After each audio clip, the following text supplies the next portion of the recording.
So, how is this productivity challenge coming along for you folks? Very good. Very good. Yeah? All right, that's good. Yeah. So by now, you should have created some great habits, yes? Yes. Yeah, you should have created some great habits. And you've come a long way since lesson 1. How long ago was that? 7 years. You know, we're in lesson 7 today.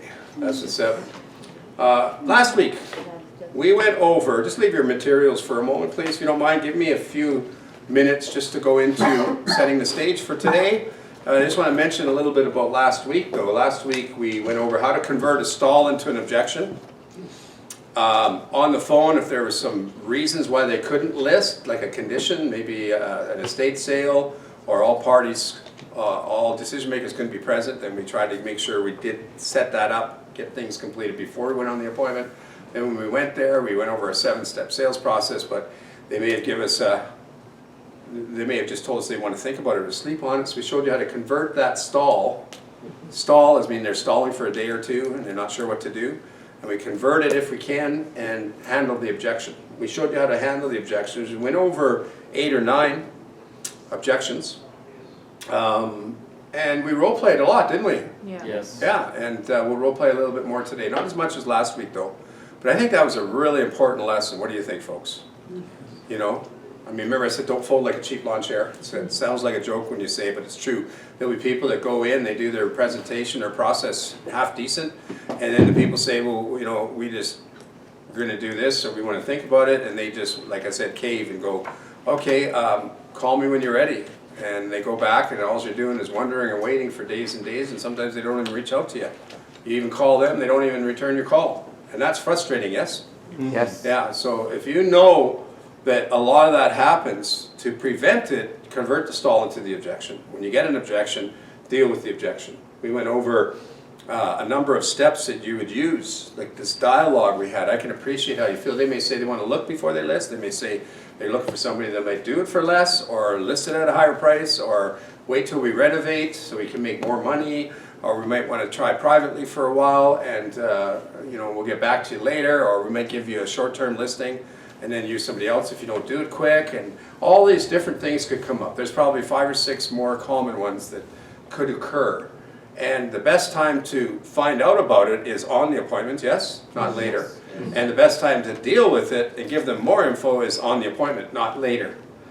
Okay, so make sure you remember, the best agents, the top agents are always closing.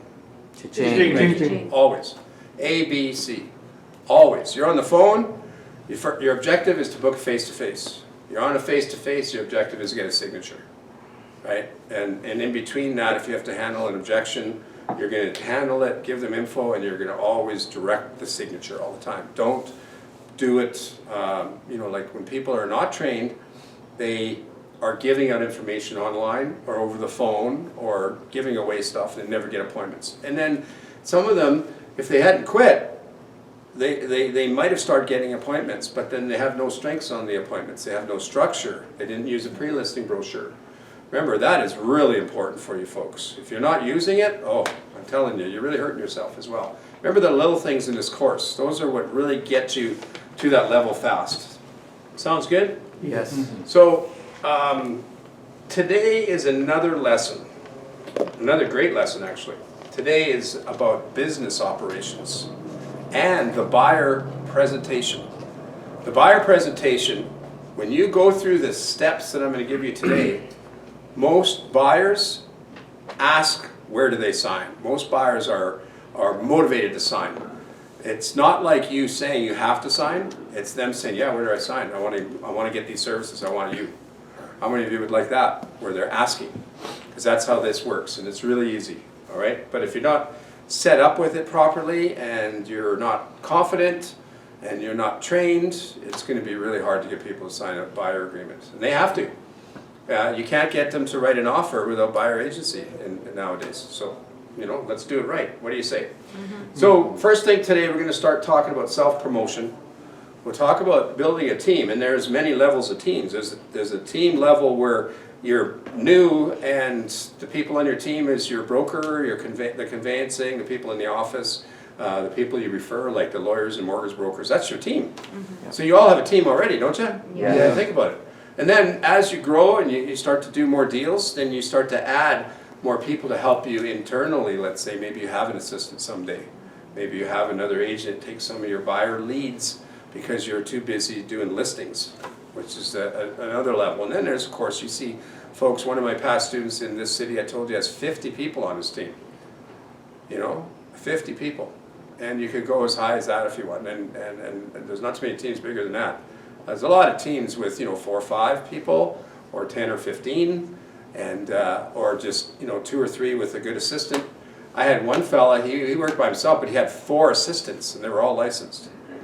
One of them was the condo specialist, and another one was something else was designated, and he would do over $2 million net a year after cost to himself, and he lived in 2 cities, and he only worked probably 3 days a week in each city.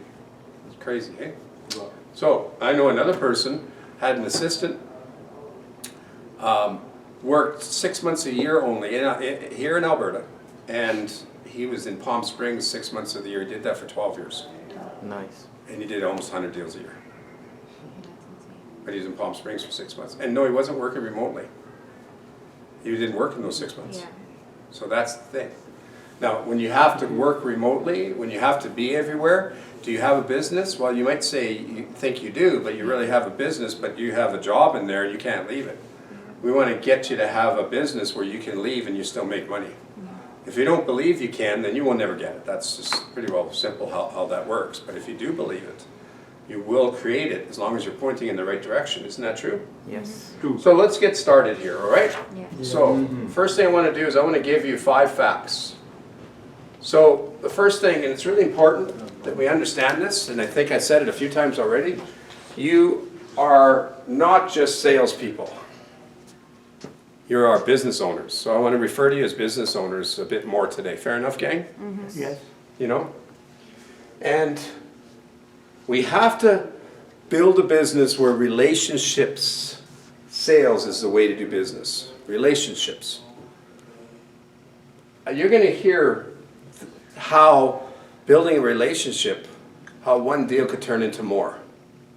From them using you again or referring you because they want to. If they forget about you, so earlier today we were at a little chat, a little Q&A, right, before we got into the lesson.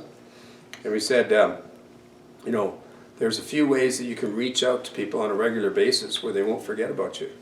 Guess what the number one way is? Number one way to make sure that somebody you've already talked to, remember I told you you should be following up with your database, maybe reaching out to new people, getting your website system set up, get some pay-per-clicks going with whatever systems you're going to use, capture more leads, get your website to start watching what people are looking at, all that kind of stuff.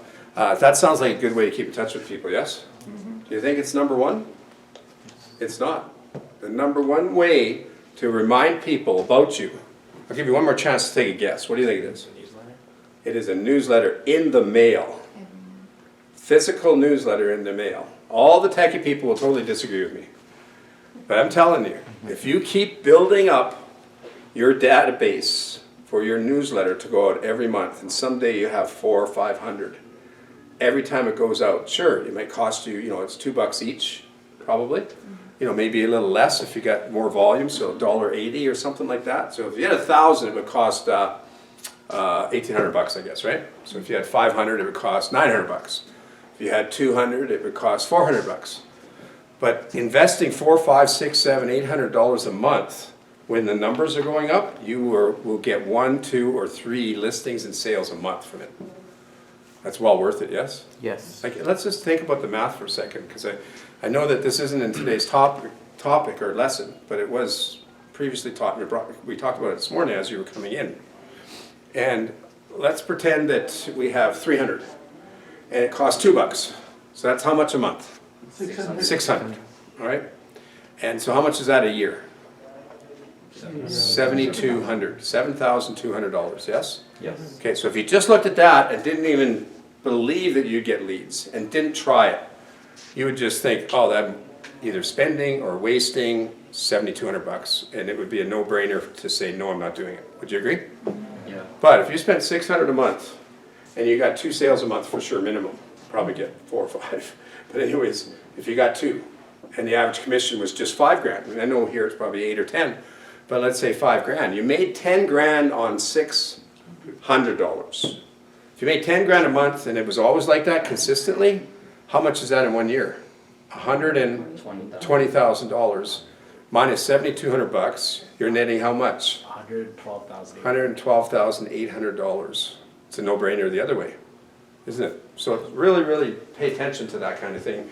And business owners will do that. In fact, if you are talking to business owners, they have a budget. Yeah. Okay? And the budget must be spent. Okay, so here, we can do a reverse budget just briefly. For example, if any of you, or for all of you that are newer, you have to be proactive to get your first couple of deals. Okay, and you're lucky you can do that still. You know, you can do this and you can do that and you can, you know, do a little of this and stuff. And let's say you get a couple of deals. So let's say you make $5,000 and you take 25% after taxes and you put it back into your business, and half of that goes into your budget. Okay, half of it goes in your budget. And the other half, well, actually all of it goes in your budget, but half of it's meant to pay your bills. Yeah. The other half is to pay for your marketing. Everyone remembers that? Yeah. Okay, and the rest is what you live off of. So here we are. You get a couple of deals, and you say, okay, so I've put aside $2,000 in my marketing budget, and I have $2,000 in my business budget for paying bills. You got $2,000. And if you were to say your newsletter was just $100, that would cost you $200, and you got $1,000 or $2,000, you could use $200 of that to start your newsletter. Yes. Mm-hmm. Okay. The general idea about marketing, if you're really good at converting and you're always closing, cha-ching, you would have online leads coming in, you'd have a geofarm area, and you would be advertising your listings the way I mentioned with your checklist, and you'd be a little bit proactive. On your marketing side, for every $100,000 you want to make in real estate, that's your gross income, you need to spend about $1,000 a month.